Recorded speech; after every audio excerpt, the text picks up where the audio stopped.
네, 반갑습니다. 당뇨 강의를 맡은 ABO 김영선입니다. 먼저 건강 수명 100세 시대입니다. 이제 건강하게 수명을 100세까지 살기 위해서 웰에이징 혈당을 잡아라. 혈당이 중요한 문제로 대두되고 있는 거죠. 그래서 오늘은 혈당에 대해서 한번 알아보도록 하겠습니다. 먼저 지금 성인 당뇨병 환자 수가 400만 명에 육박한다고 하는데 이게 30세 이상은 이제 성인 8명 중에 1명, 60세 이상은 4명 중에 1명이 당뇨라고 하는 거죠. 그런데 당뇨는 사실 다행히 당뇨병 전 단계라는 게 있습니다. 근데 이 당뇨병 전 단계가 당뇨병으로 가만히 놔두면 진행이 되기 때문에 이것도 이제 하나의 위험 요소로 보는 거죠. 그래서 당뇨병 전 단계 환자까지 합하면 1000만 명인 거죠. 이게 성인의 3분의 1이라고 합니다. 그러면 이게 성인 10명 중에 3, 4명이 당뇨 위험을 가지고 있고 당뇨라는 거죠. 그리고 60대 이상은 절반 정도가 정상보다 높은 혈당을 가지고 있다고 합니다. 그런데 그 당뇨병 환자인데도 자기가 당뇨인지 모르고 있는 사람들이 많다는 거죠. 그래서 당뇨병 인지율이 72%밖에 되지 않아서 30대 혹은 40대는 자기가 당뇨 일리가 없다. 라는 생각을 가지고 있는 거죠. 그래서 그 치료 시기가 늦어지고 있다는 게 사실은 대단히 큰 문제로 대두되고 있습니다. 이렇게 진행이 되면 2050년이 되면 당뇨병 추정 인구가 지금보다 190% 이상 증가하게 되고 600만 명 이상으로 될 것이라고 추정하고 있기 때문에 당뇨를 정말 잘 관리해야지 우리가 100세, 120세까지 건강하게 수명을 지킬 수 있게 되는 거죠. 그래서 당뇨가 뭔지 한번 살펴보면 당뇨는 일단 혈액 속에 당이 세포로 이동되지 못해서 혈관에 당이 넘쳐서 끈적거리고 밀도가 높아져서 소변으로 당이 배출되는 것을 당뇨라고 합니다. 일단 혈당이 어떻게 관리되는지 한번 살펴보면 우리가 음식물을 섭취하게 되면 혈관 속에 포도당이 이제 다니게 되는 거죠. 많아지게 되는 거죠. 그러면 이 포도당을 관리하기 위해서 췌장이라는 베타세포에서 인슐린이라는 호르몬을 분비하게 됩니다. 우리가 진짜 많이 들어봤죠. 인슐린에 대해서. 근데 이 인슐린이 분비가 되게 되면은 이제 포도당으로 이제 세포가 이동하게 돼서 에너지원으로 사용하게 되고, 그래도 처리하지 못하면 간에서 포도당이 글리코겐으로 바뀌어서 저장이 됩니다. 그런데 반대로 우리가 음식물을 잘 섭취하지 못하거나 어떤 이유에서 혈관에 포도당이 작을 수도 있잖아요. 저혈당이 될 수도 있잖아요. 그러면 이제 췌장의 알파 세포에서 글루카곤이라는 호르몬을 분비합니다. 그러면 아까 우리가 넘쳤을 때 간에 저장해두었던 글리코겐이 포도당으로 바뀌어서 다시 우리 혈액 속으로 이제 에너지를 다시 배출하게 되는 거죠. 그렇지만 보통은 두 번째인 글루카곤 호르몬보다는 인슐린이 훨씬 더 많은 역할을 하기 때문에 이 부분에 대해서만 우리가 조금 더 알아보도록 하겠습니다. 이제 당뇨병은 종류가 3가지가 있는데 처음에 태어날 때부터 인슐린을 분비하지 못하는 당뇨병이 있습니다. 그게 1형 당뇨병인데 이거는 이제 당뇨병 환자 중에 10%밖에 되지 않는데 이분은 이제 평생 인슐린을 외부로부터 공급을 받아야 되는 거죠. 그렇지만 인슐린이 제 기능을 하지 못해서 혈액의 당이 세포의 에너지로 사용하지 못하는 경우가 2형입니다. 그래서 대부분의 환자들이 이제 90%에 해당하게 되는 거죠. 그리고 세 번째가 임신성 당뇨인데 이제 이거는 임신했을 때 특별한 이유로 인해서 이제 임신성 당뇨가 되고 이것도 임신성 당뇨도 이때 관리를 잘 하지 못하면 나중에 이 당뇨로 넘어갈 확률이 있기 때문에 임신성 당뇨도 아주 중요한 때 중요하게 관리되어지는 요소 중에 하나입니다. 그렇지만 중요한 거는 다행인 거는 타입 2, 두 번째에 해당되는 이 90%에 해당되는 거는 예방이 가능하고 또 관리가 필수이기 때문에 아주 잘 알아둬야 되는 거죠. 그렇다면 이렇게 중요한 역할을 하는 인슐린이 어떤 역할을 하는지 한번 알아보겠습니다. 인슐린이라는 거는 그 포도당이 세포로 들어갈 수 있게 하는 열쇠입니다. 그래서 이 열쇠가 세포에 있는 열쇠 구멍, 수용체, 이걸 만나게 되면 인슐린과 인슐린 수용체, 열쇠와 열쇠 구멍이 결합하게 되면은 포도당이 세포로 들어가게 하는 통로가 열리게 됩니다. 이 열리게 되면 이제 포도당이 세포로 들어가게 돼서 에너지원으로 사용하게 되는 거죠. 그래서 혈액 중에 당을 세포로 이동시키는 호르몬이 인슐린입니다. 그런데 인슐린 저항성이라는 게 있는데 어떤 원인으로 인해서 세포의 이제 인슐린 수용체와 인슐린이 결합하지 못하는 상태가 되는데 이렇게 되면 포도당의 통로가 열리지 않게 되겠죠. 이게 아주 큰 문제가 되는 겁니다. 근데 이 어떤 원인의 대부분이 사실은 비만입니다. 비만인데 이제 혈관에 우리가 쉴 틈 없이 우리가 먹거나 자주 먹거나 많이 먹게 되면은 당이 너무 많아지게 되는 거죠. 그러면 이 열쇠구멍이 제 역할을 하지 못하게 됩니다. 이 하지 못하게 되면 인슐린을 저항하는 사태가 벌어지게 되는 거죠. 그래서 포도당이 들어가는 문이 열리지 않게 돼서 혈관에 당이 오랫동안 머물게 돼서 문제가 되고 혈당이 높아지는 겁니다. 그게 바로 인슐린 저항성입니다. 그런데 인슐린 저항성이 당연히 당뇨의 아주 중요한 원인이 되기도 하는데 뿐만 아니라 당뇨뿐만 아니라 너무 많은 질환의 원인이 되기 때문에 인슐린 저항성을 아주 잘 관리해야 되는 게 아주 큰 관점입니다. 그래서 인슐린 저항성이 생기면 당뇨뿐만 아니라 고혈압, 뇌졸중, 통풍, 뭐 이상 지질혈증, 그러니까 고콜레스테롤증 이런 거죠. 그리고 암, 염증, 심장질환, 비만, 우울 이런 것까지 생길 수 있는 게 인슐린 저항성이기 때문에 아주 잘 관리를 하셔야 됩니다.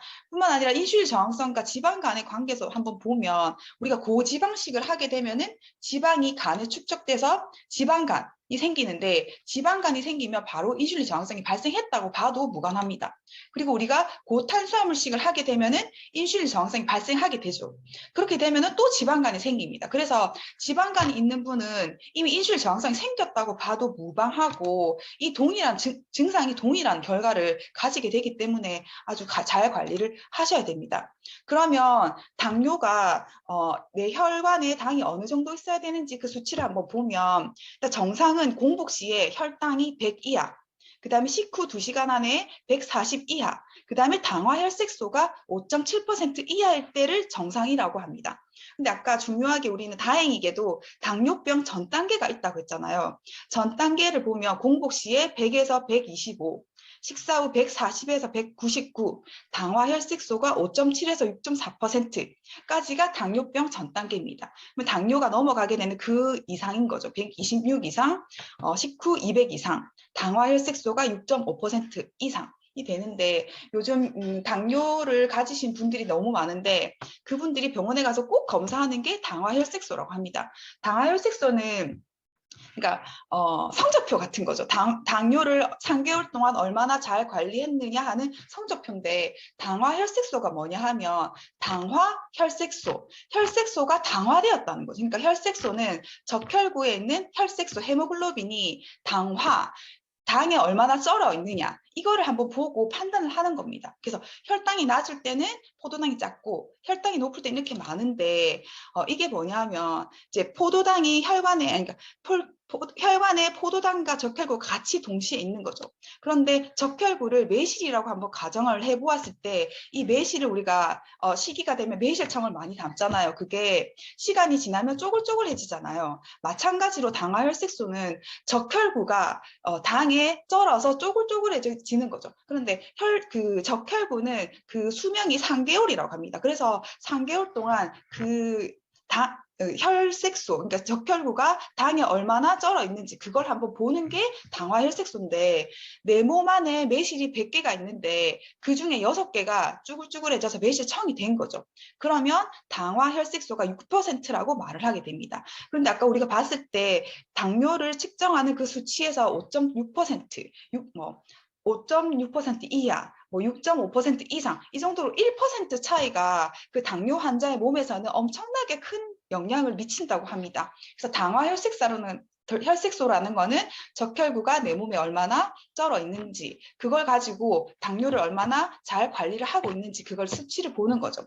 예를 들어서 우리가 병원에 가기 전에 한 달 동안 열심히 25일 동안은 열심히 먹고 마음대로 엉망진창 생활하다가 병원 가기 전에 수치를 재야 되니까 한 2, 3일 정도 바짝 관리를 하면 병원에 가면은 정상 당이 검출될 수도 있겠죠.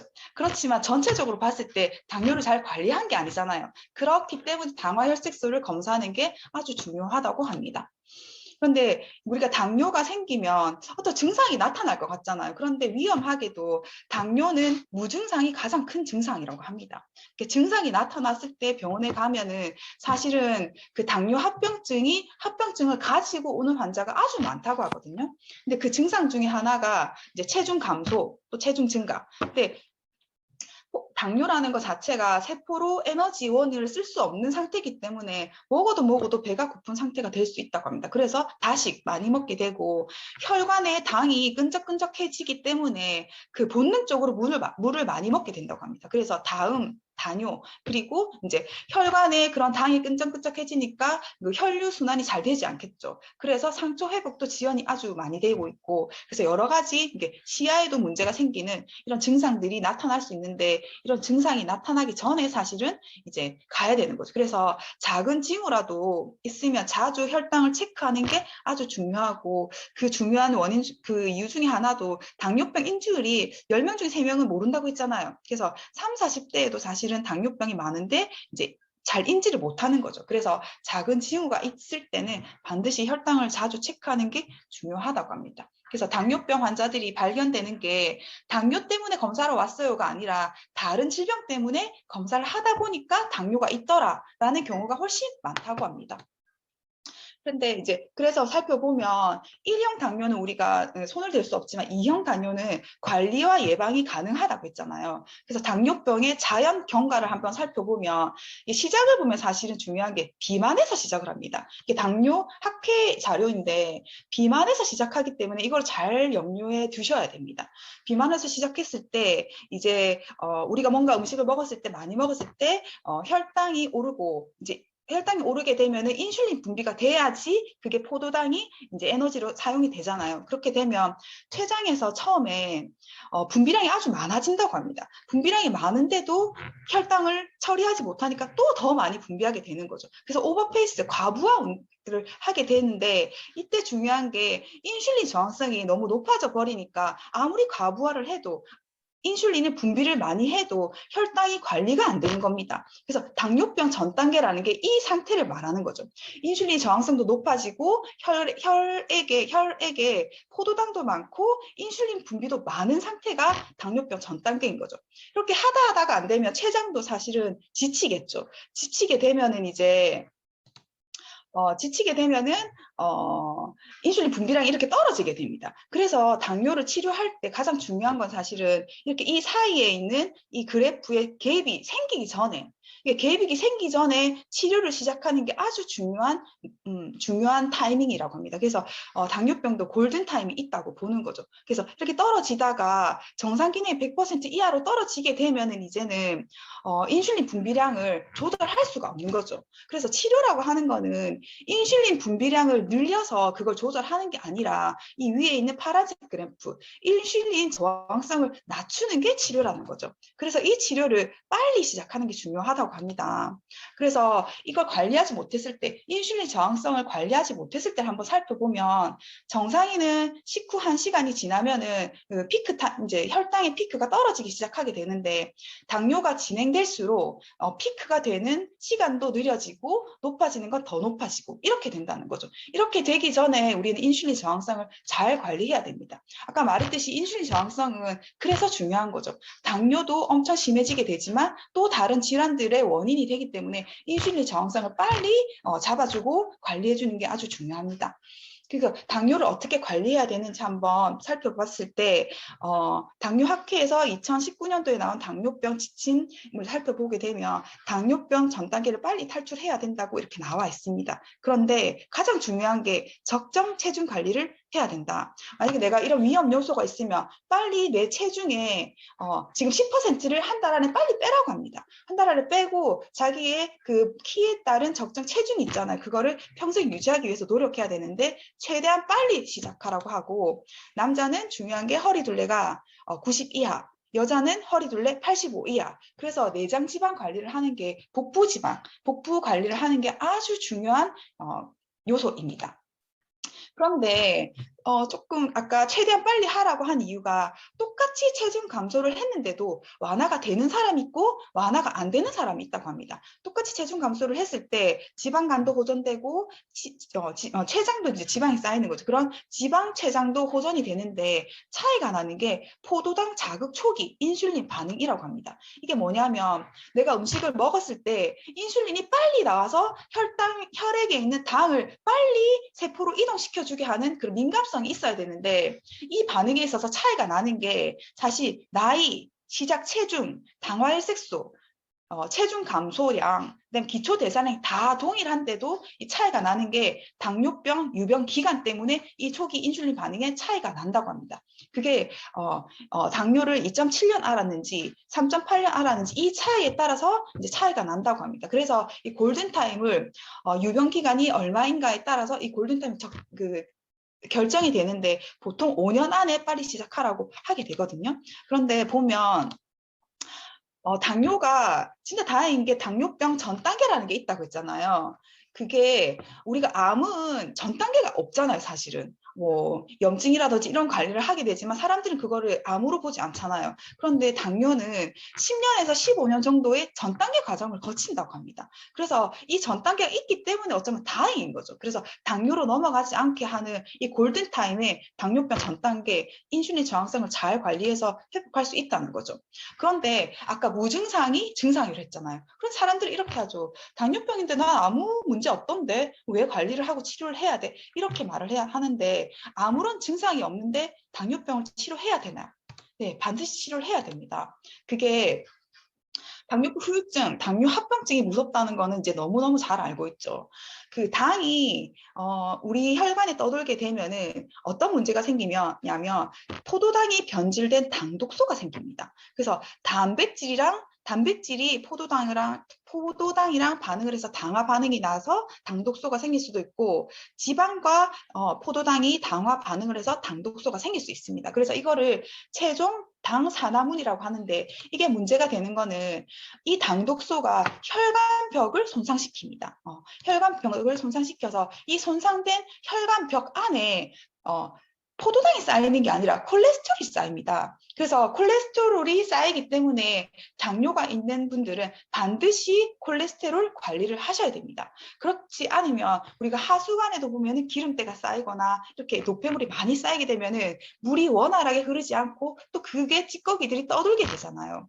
그렇기 때문에 관리를 해야 되는데 반드시 문제가 생기는 게 혈행이 원활하지 않기 때문에 우리가 아무리 뭔 좋은 걸 먹더라도 세포의 각 기관에 혈액이 이동이 돼야지 그게 전달이 되는데 그게 잘 되지 않는다는 거죠. 뿐만 아니라 호르몬이라든지 효소라든지 모든 것들이 혈관을 통해서 분비되기 때문에 혈행이 원활하지 않는다는 것은 기본적으로 건강관리에 문제가 생길 수 있다는 적신호가 되는 거죠.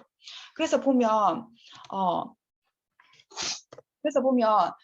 우리가 혈관 내벽 쪽에 이렇게 콜레스테롤이 쌓이게 되면은 문제가 되는데 이게 차곡차곡 쌓이다가 혈관 안쪽 벽이 터질 수 있잖아요. 터지게 되면 이게 이제 피딱지로 혈관이 막히게 되는 거죠. 그러면 이제 돌이킬 수 없는 아주 큰 합병증을 일으키게 된다는 거죠. 눈으로 가면은 망막, 그다음에 신장에 가면은 신장 투석, 그다음에 뭐 뇌로 가면 뇌졸중, 심장으로 가면 심근경색, 발로 가면 족부병변 이렇게 여러 가지 문제가 생기는데 이거를 관리할 수 있는 게 사실은 항산화제, 비타민 B, 운동이 반드시 필요하다고 합니다. 이게 뭐냐면 당독소 형성을 이제 항산화제가 당독소의 형성을 억제한다고 합니다. 그리고 당독소가 조직을 손상시키는 것도 예방을 하게 되고 당화 과정에서 반드시 활성산소가 개입이 되게 되는데 활성산소 즉 유해산소가 그런 당화 과정이 생기게 되면 당독소가 10배나 빠른 속도로 생성이 된다고 합니다. 그래서 항산화제가 반드시 필요하고 비타민 B1이라든지 비타민 B6가 당독소의 생성을 억제하고 분해하는 데 아주 큰 역할을 하게 됩니다. 그리고 운동이 또 반드시 필요한데 운동이 당독소를 빠르게 분해하게 되기 때문에 운동은 필수죠, 사실. 네, 운동은 필수입니다. 그래서 요약을 한번 해보면 제2형 당뇨의 원인은 크게 유전, 노화, 생활습관 이렇게 여러 가지가 있지만 핵심은 내장 지방에 의한 인슐린 저항성이 있습니다. 그리고 초기에 인슐린 분비량이 유지가 되잖아요. 피크가 되고 유지가 될 때 이때 인슐린 분비, 그러니까 인슐린 저항성을 빠르게 치료하는 그 시기가 아주 중요합니다. 그리고 세 번째가 이제 과혈당이 지속되게 되면 방금 말했던 당독소, 최종 당 산화물들이 생기게 되는데 이것 때문에 여러 혈관들이 손상돼서 각종 합병증들이 발생하게 됩니다. 그렇기 때문에 이걸 관리를 잘 해야 되는 거죠. 그래서 당뇨는 혈관의 문제입니다. 이 혈관의 문제가 만병의 원인이 될 수 있는 거죠.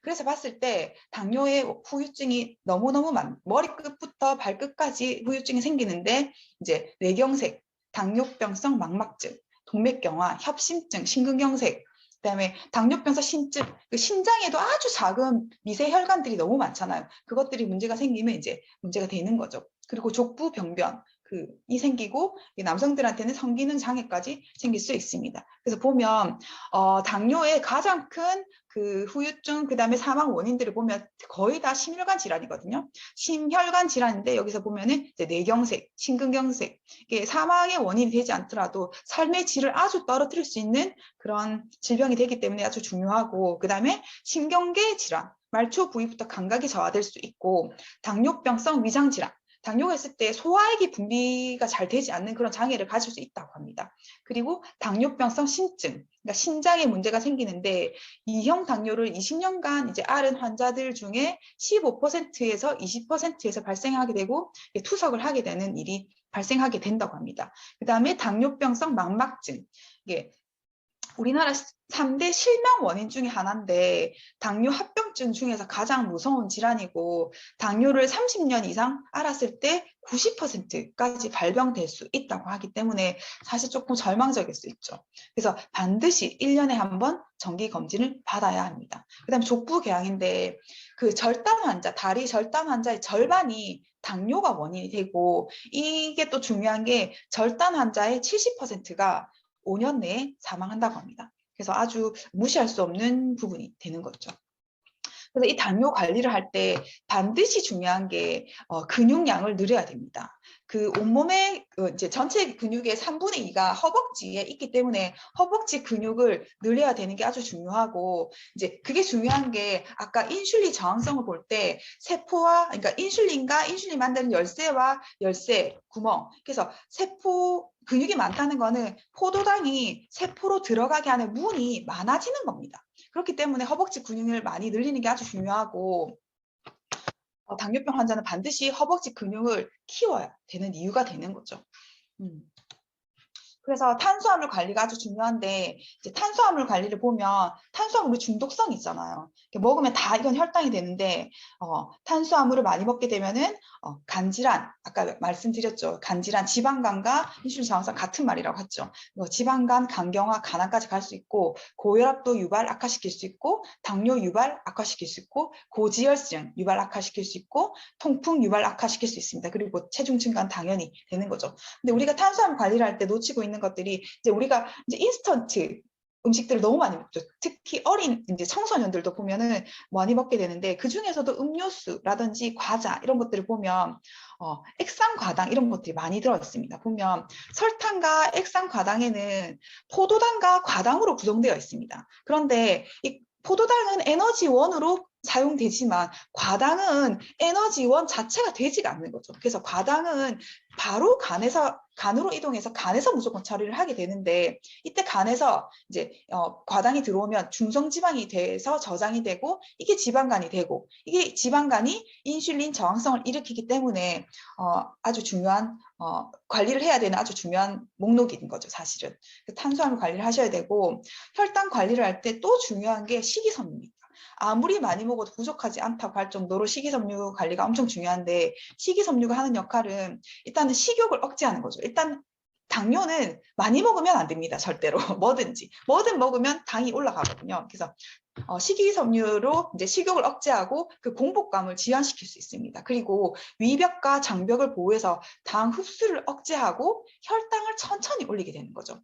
그리고 콜레스테롤 관리를 반드시 해야 되는데, 식이섬유가 콜레스테롤 관리까지 해주게 됩니다. 그리고 장내 유익균을 증가시키고 변비 완화, 대장암을 예방시킬 수 있습니다. 그런데 이제 식이섬유 중에서도 귀리 식이섬유가 식후 혈당을 상승 막는데 아주 뛰어난 기능을 한다는 연구 보고가 아주 많습니다. 그래서 귀리 식이섬유를 섭취하는 게 중요하고 전체 사망률을 봤을 때 이렇게 식이섬유를 먹었을 때, 그러니까 당뇨가 아니더라도 식이섬유를 먹으면 이렇게 전체 사망률까지 떨어지는 걸 보면은 다른 질병이라든지 다른 거 건강 관리를 하는데 중요한 요소가 되는데 당뇨에서 보면 아주 확연하게 당뇨 관리를 잘 하게 된다고 합니다. 그래서 그런 연구 논문들도 너무 많고, 그래서 보면은 식이섬유는 반드시 혈당 관리하는데 필요하다라고 볼 수 있습니다. 그 다음에 세 번째가 단백질인데, 아까 우리가 근육을 반드시 늘려야 된다고 했잖아요. 근육의 그 원료가 되는 게 단백질입니다. 그래서 식물성과 동물성 단백질을 골고루 먹어야 되고, 그렇지만 우리가 식물성 단백질을 이렇게 연세가 드실수록 추천을 하게 되는 거죠. 그래서 골고루 먹게 되는데 7대3으로 먹어라. 그런데 우리가 보면은 식물성 단백질에도 의외로 단백질 함량이 아주 높습니다. 그 중에서도 대두 단백질을 보면은 닭가슴살과 버금갈 정도로 대두 단백질에는 식물성 단백질이 아주 높고 아미노산 종류도 아주 필수 아미노산도 골고루 다 갖춰져 있는 거죠. 그래서 단백질을 반드시 혈당 관리할 때도 드셔야 됩니다. 그 다음에 지방 자체가 당을 올리지는 않습니다. 그렇지만 체중 관리를 분명히 해야 된댔죠. 체중 관리, 중성지방 관리, 내장 지방 관리, 콜레스테롤 관리를 해야 되기 때문에 지방을 많이 섭취하는 거는 권하지 않지만 불포화 지방산은 섭취를 적정량 하시고, 트랜스 지방은 절대로 먹으면 안 된다고 합니다. 잘 관리하시고, 혈당 관리할 때 또 역시 반드시 필요한 게 운동이죠. 그래서 아침, 점심, 저녁 식후에 매번 가볍게 15분씩 걷는 건 아주 중요한데, 특히 저녁 식후 운동이 혈당 관리에 아주 좋다고 합니다. 그래서 식전보다는 식후에, 그리고 반드시 저녁에 운동을 하셔야 되는 게 좋고, 운동을 했을 때 그 혈당도 보면은 우리가 혈당은 높은 상태로 유지할 수는 있지만 그 등락폭이 클 수도 있잖아요. 어쩔 때는 너무 높았다가 어쩔 때는 너무 낮았다가, 이게 등락폭이 크게 되면 아주 위험하다고 합니다. 그래서 등락폭이 크게 되면은 산화 스트레스, 염증 반응, 혈소판 음직 반응 이런 것들이 강화돼서 급성 심근경색, 그다음에 뇌경색, 암, 치매 이런 것들이 아주 증가하게 되고, 최근 보고에 따르면 이런 등락폭, 혈당의 등락폭이 심할수록 망막 장애가 심해졌다고 합니다. 그리고 유산소 운동과 무산소 운동이 있는데, 유산소 운동은 내가 지금 바로 먹고 바로 운동을 걷거나 하면 지금 내가 먹은 포도당은 해결한다고 합니다. 해결할 수 있는데, 무산소 운동은 저장된, 그러니까 일주일 뒤에 내가 먹을 밥까지 예방한다는 거죠. 그래서 둘 다 아주 중요한 요소고, 근육이 많아야지 인슐린의 수용체를 늘릴 수 있기 때문에 반드시 무산소 운동도 무리하지 않는 한에서 자기의 컨디션 상태에 따라서 반드시 무산소 운동도 같이 해서 근육을 늘려야 됩니다. 식전 운동보다 식후 늦은 운동이 혈당의 관리에 좋다는 그런 논문 보고서를 보면은 완전히 다른 거죠. 빨간색이 식전 운동, 파란색이 식후 운동인데 식전 운동보다 식후 운동이 인슐린을 떨어뜨리는 포도당을, 혈당 관리를 하는데 훨씬 더 효과적이라고 합니다. 그리고 수면 관리가 또 중요한데, 잠은 반드시 6시간 이상 자고 11시 전에 자야 된다고 합니다. 그리고 저녁형 인간, 아침형 인간 이런 게 있잖아요. 난 저녁형 인간이야, 내 스타일이 그게 맞아. 그렇지만 당뇨병 위험은 2.5배 이상 된다고 합니다. 그리고 이제 직업상 그렇게 할 수 없는 사람도 있잖아요. 그래서 교대 근무하는 사람들은 그렇지 않은 사람들에 비해서 당뇨병과 심혈관 질환에 노출될 위험이 아주 높다고 해서 요즘 이것도 직업병으로 넣어야 된다 하는 그런 의견들도 많다고 합니다. 그래서 잠을 적게 자거나 조각 내서 자면은 그것도 당뇨병 위험이 아주 높아지고, 특히 일찍 자고 일찍 일어나는 게 당화 혈색소를 낮출 수 있다고 합니다. 그래서 중요한 거죠, 수면 관리. 그리고 스트레스는 만병의 근원인데, 스트레스를 받아서 올라간 혈당은 인슐린이 아니라 인슐린 할아버지가 와도 떨어지지 않는다고 합니다. 그렇지만 스트레스라는 거는 내가 어떻게 할 수 없는 게 사실 스트레스잖아요. 그래서 이거는 본인의 취향에 맞게 취미 활동을 하든 명상을 하든 따라서 스트레스 관리를 반드시 하셔야 됩니다. 그리고 식사 습관 관리를 하셔야 되는데 식사를 할 때 밥을 먼저 먹는 것보다는 단백질, 지방, 섬유질 음식을 먼저 먹으라고 합니다. 이게 무슨 칼로리라든지 공복감 이런 것뿐만 아니라 내가 단백질, 지방, 섬유질을 먹어서 일단은 인슐린이 천천히 분비될 수 있게 준비 운동을 워밍업을 하는 거죠. 그렇게 해서 이후에 포도당을 먹으면 인슐린이 바로 나와서 포도당을 처리할 수 있게 하는 거죠. 그래서 인슐린 민감성 때문에라도 포도당을 좀 나중에 먹어라 라는 나중에 먹는 게 훨씬 더 도움이 된다고 합니다. 관리를 하는 데 있어서. 그리고 당뇨인에 관해서 볼 때는 우리 한꺼번에 먹는 비빔밥, 김밥, 샌드위치 이런 것도 다 한꺼번에 먹는 거잖아요. 이런 게 혈당을 급상승시키고 인슐린 분비를 과하게 자극할 수 있기 때문에 가급적 피하라고 합니다. 그리고 자주 먹는 습관은 반드시 피해야 된다. 왜냐하면 자주 먹게 되면은 인슐린 저항성이 커진다고 했잖아요. 그만큼 인슐린의 민감도를 떨어뜨려서 저항성이 많이 생기기 때문에 자주 먹는 간식 습관 이런 거를 반드시 고쳐야 이제 당뇨에서 해방될 수 있습니다. 그래서 우리가 봤을 때 혈당 관리에 도움이 되는 영양소들이 많습니다. 왜냐하면 어차피 대사가 잘 돼야 되기 때문인 거죠. 그래서 당내성인자라는 게 있는데 그게 크롬, 비타민, 아미노산으로 구성된 화합물이 당내성인자라고 합니다. 이게 인슐린의 능력을 상승시키는 인자고 당 대사를 원활하게 하는 인자입니다. 그래서 크롬을 먼저 살펴보면 대표적인 무기질인데 당뇨 저항성을 감소시키고 혈당을 세포로 잘 이동시키게 합니다. 이게 인슐린과 수용체, 열쇠와 열쇠구멍이 잘 결합하게 해서 당 대사를 원활하게 하기 때문에 불쏘시개 역할을 하는 거죠. 왜 우리가 아궁이 불을 뗄 때도 불쏘시개 넣으면 더 활활 잘 타잖아요. 그것처럼 크롬이 포도당을 훨씬 더 잘 에너지원으로 사용할 수 있게 도와주는 아주 중요한 역할을 하는 게 이제 크롬입니다. 그리고 오메가3가 이제 당뇨 합병증, 당뇨로 인한 그 염증성 혈관 이상을 예방하는 데 아주 중요한 역할을 하고 이제 아연도 인슐린과 췌장 세포를 보호하고 이제 인슐린 수치를 개선하는 데 도움을 줍니다.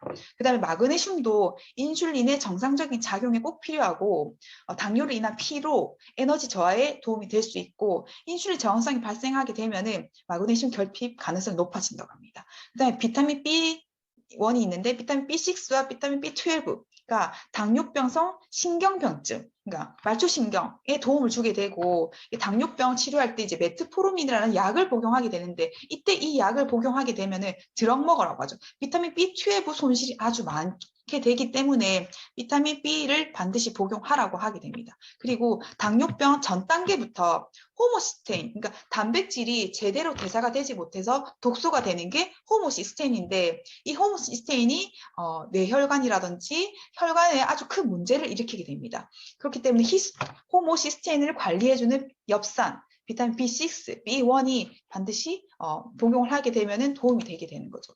그다음 비오틴, 당 이용률 증가, 비타민 E, 비타민 D 이런 것들이 전부 다 인슐린 민감성과 당 대사에 많은 도움을 주게 됩니다.